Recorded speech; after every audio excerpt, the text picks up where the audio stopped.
할렐루야. 네, 청년들이 더 많아지는 것 같아 너무나 감사합니다. 우리 또 기도해 주시는 분들께 감사하고, 우리 중고등부 또 이렇게 또 예배 11시 예배 드렸는데 또 이렇게 나와서 함께 드려 주셔서 너무나 감사합니다. 네, 오늘 요한일서 4장 7절에서 9절 말씀, 그로 말미암아라는 주제로 함께 나눠 보려고 합니다.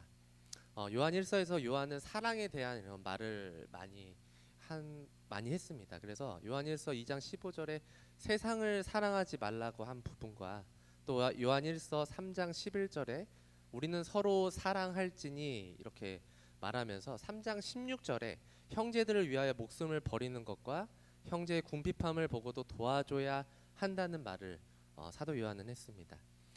요한은 형제들을 사랑하는 것이 곧 하나님을 사랑하는 것임을 믿음의 공동체들에게 말해주고 있습니다. 그러면서 요한은 하나님께 속한 자를 오늘 본문에서 말하고 있는데요.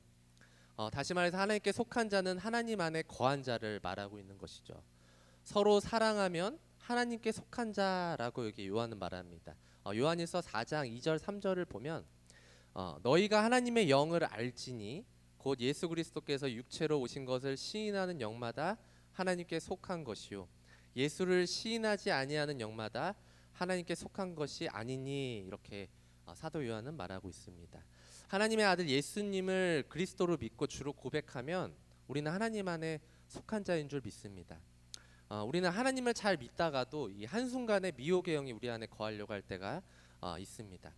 자기의 생업인 이 어부의 직업도 내려놓고 예수님께 올인했던 베드로를 한번 생각해 보셨으면 좋겠습니다. 폭풍이 몰아치는 이 바다에서 예수님이 무리를 걸어서 오셨을 때 제자들 중에 먼저 뛰어나간 사람이 바로 베드로였죠. 근데 많은 사람들이 예수님에 대해서 세례 요한, 엘리야, 또 예레미야나 선지자 중에 그 중에 한 사람이다라고 말했지만 베드로는 이렇게 말했어요. 주는 그리스도시요 살아계신 하나님의 아들이십니다. 이렇게 말했던 유일한 제자였죠. 그래서 마태복음 16장 17절에 보면 예수님께서 이렇게 말씀하십니다. 우리 함께 읽어보겠습니다. 시작.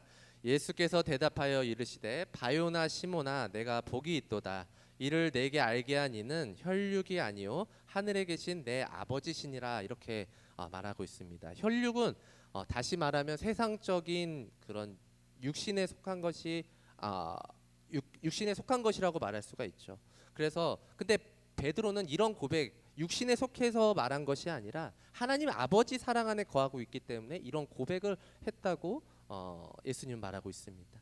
하나님의 사랑으로 말미암아 우리가 예수를 믿는 것이고 예수를 살아계신 그리스도라고 고백하는 줄 믿습니다. 하나님을 아는 것은 그의 계명을 지키는 자만이 하나님을 아는 것입니다. 그래서 요한일서 3장 23절은 이렇게 말하죠. 그의 계명은 이것이니 곧 그 아들 예수 그리스도의 이름을 믿고 그가 우리에게 주신 계명대로 서로 사랑할 것이니라 라고 말하고 있습니다.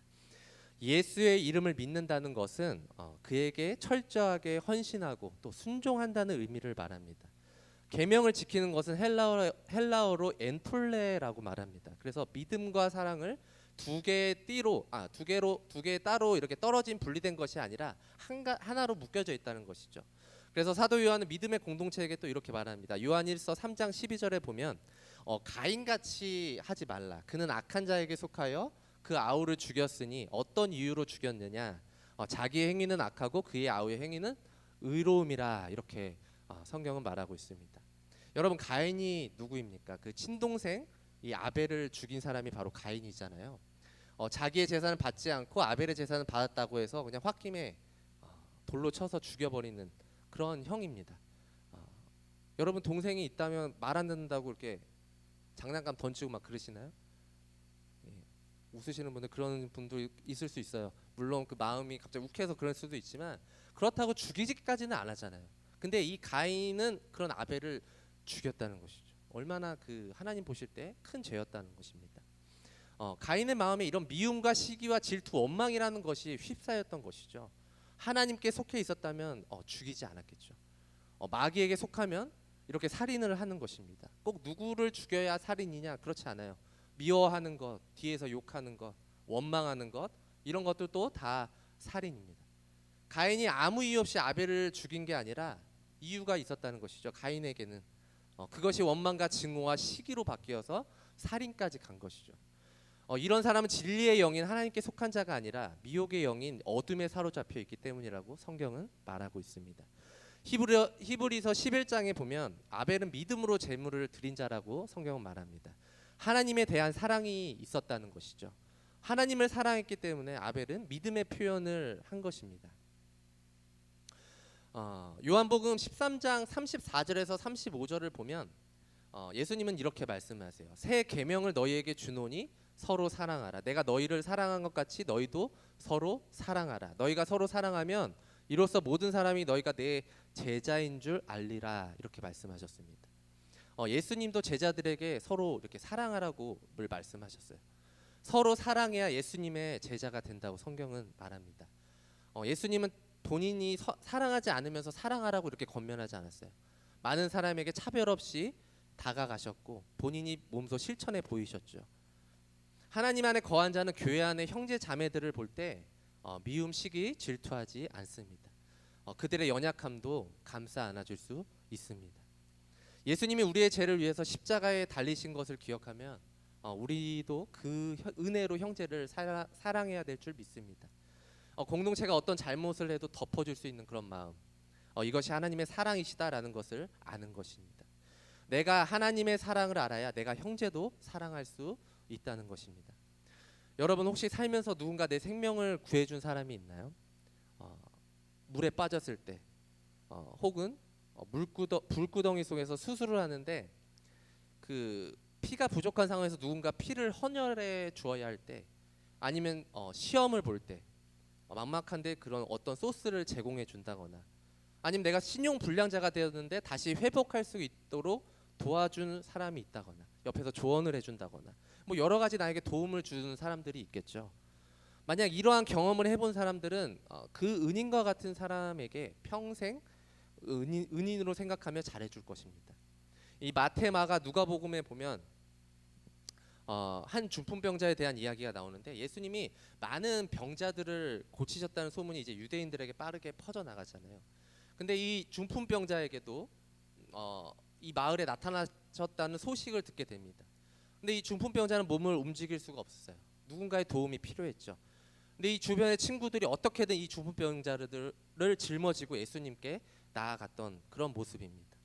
그런데 사람들이 어디서 그 소문을 듣고 왔는지 어떻게 들어갈 수가 없었습니다. 그 사람들이 너무나 많았기 때문에 들어갈 수가 없었어요. 중도에 포기하고 그냥 아유 돌아가자, 사람 너무 많아서 고칠 수가 없을 것 같아, 돌아가자, 이렇게 할 만도 한데 그 중풍병자를 메고 온 사람들은 그러지 않았다는 것이죠. 지붕으로 올라가서 기와를 벗기고 그리고 줄을 달아서 예수님 앞으로 내리게 하는 그러한 모습을 보게 되죠. 예수님이 그 모습을 감탄하게 되죠. 그리고 그렇게 한 4명의 친구들의 믿음을 보십니다. 신기한 건 예수님이 중풍병자를 보자마자 병을 고쳐준 게 아니었어요. 죄사함을 받으라라고 먼저 말씀을 했다는 것이죠. 죄사함보다는 육적인 질병을 낫기 위해 예수님께 나아온 것인데, 예수님은 죄사함을 먼저 받으라고 말씀하십니다. 그러면서 예수님은 질병 낫는 것도 예수님의 권세가 있지만 죄를 사하는 권세도 예수님께 있다는 것을 많은 사람들에게 보여준 장면입니다. 예수 그리스도로 말미암아 육적인 부분만 아니라 영적인 죄사함도 받을 수 있다는 것을 보여주고 있죠. 중풍병자를 데리고 온 친구들로 말미암아 이 중풍병자는 육적인 부분도 고침받고 죄에서도 구원받는 일이 발생했던 것입니다. 중풍병자에겐 자신을 이곳에 데려다준 사람들이 얼마나 큰 은혜였을까요? 죄사함 받은 사람들도 있는가 하면 거기서 비판했던 사람들, 바리새인과 서기관들, 그들은 죄를 용서해주는 예수님을 비판했죠. 그들은 예수님을 하나님의 아들로 인정하지 않았습니다. 하나님을 율법으로는 알았지 하나님의 사랑인 예수님을 구원자로 받아들이지 않았다는 것입니다. 예수를 내 구원자로 받아들여야 우리가 하나님께 속한 것이고 하나님의 사랑을 올바로 알게 된다는 것입니다. 여러분, 고린도전서 13장은 다 아시다시피 사랑장입니다. 고린도전서 13장 1절에서 7절까지 제가 한번 보도록 하는데, 먼저 고린도전서 13장 1절부터 3절입니다. 제가 한번 읽도록 하겠습니다. 내가 사람의 방언과 천사의 말을 할지라도 사랑이 없으면 소리나는 구리와 울리는 꽹과리가 되고, 내가 예언하는 능력이 있어 모든 비밀과 모든 지식을 알고 또 산을 옮길 만한 모든 믿음이 있을지라도 사랑이 없으면 내가 아무것도 아니요. 내가 내게 있는 모든 것으로 구제하고 또 내 몸을 불사르게 내줄지라도 사랑이 없으면 내게 아무 유익이 없느니라. 이렇게 성경은 말합니다.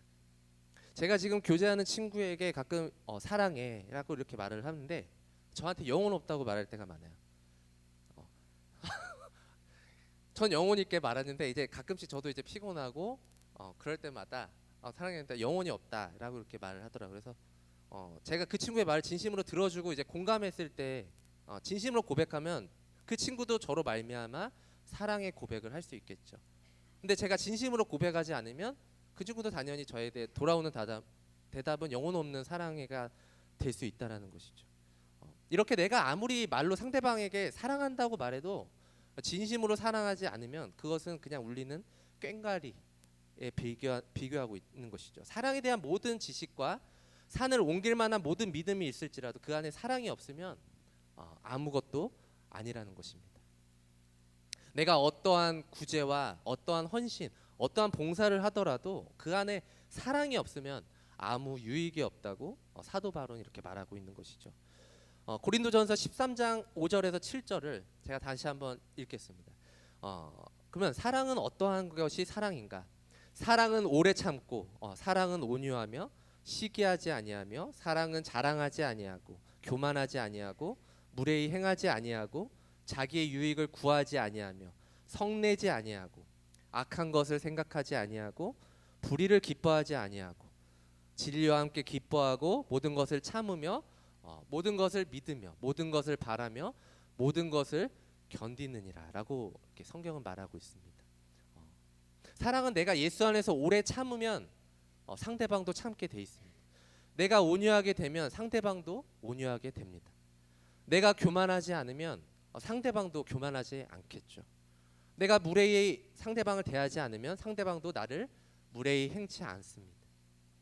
모두가 다 그렇지는 않더라도 대부분 다 그렇게 된다는 것입니다. 그러나 이런 것들이 내가 스스로 할 수 있다고 되는 것이 아니에요. 내 스스로 해야겠다는 사랑은 얼마 가지 못해요. 한계가 있는 것이죠. 그러나 예수 그리스도를 나의 구주로 인정할 때 하나님 아버지의 사랑을 알게 된다는 것입니다. 나는 이런 사랑 못해. 그 고린도전서 13장 그런 형제 사랑은 다른 사람만 할 수 있어. 그런 은사만 있는 사람들이만 할 수 있어.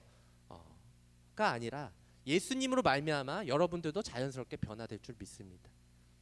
또 그렇게 변화되고 있는 사람들을 저도 보고 있어요. 예수님의 제자 중에 여러분 베드로를 잘 아십니다. 예수님이 잡히셨을 때 모두가 도망갈 것이다 이렇게 말했지만 베드로는 다 주를 버릴지라도 자신은 버리지 않겠다고 이렇게 말했습니다. 예수님은 그 말하는 베드로에게 이랬죠. 닭 울기 전에 네가 3번 나를 부인하리라 이렇게 말했습니다. 그리고 예수님이 잡히시고 베드로는 근처 뜰에 이렇게 머물러 있었죠. 근데 사람들이 베드로를 보고 예수님과 함께 있었던 그 제자라고 이제 막 몰아붙였습니다. 너도 같이 있었던 그 도당의 그 제자다. 너도 저 잡힌 예수랑 같은 편이다. 막 몰아붙이니까 베드로가 어떤 반응을 보였나요? 예, 저 예수님의 제자입니다.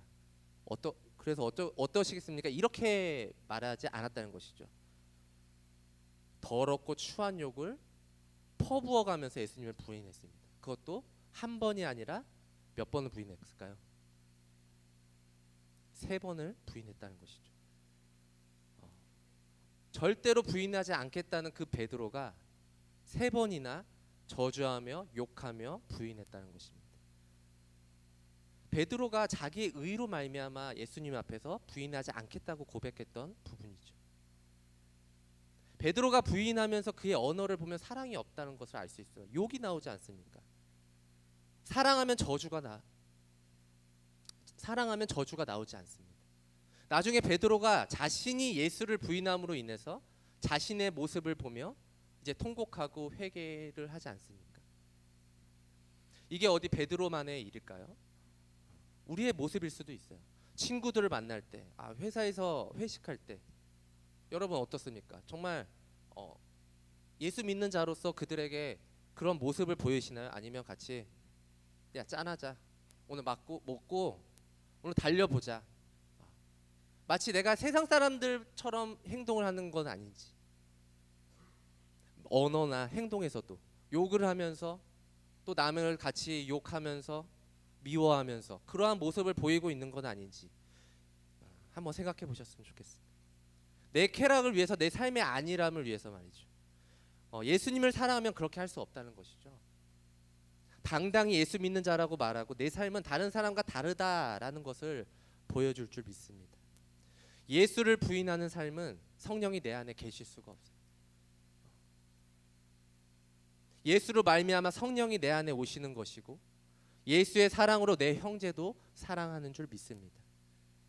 오늘 하랑 공동체 안에 예수님으로 말미암아 제사함 받을 줄 저는 믿습니다. 그 십자가의 사랑으로 말미암아서 다른 형제들에게 또 참 사랑을 전하는 여러분과 저가 되시기를 주님의 이름으로 기도합니다. 아멘. 우리 함께 기도하겠습니다. 하나님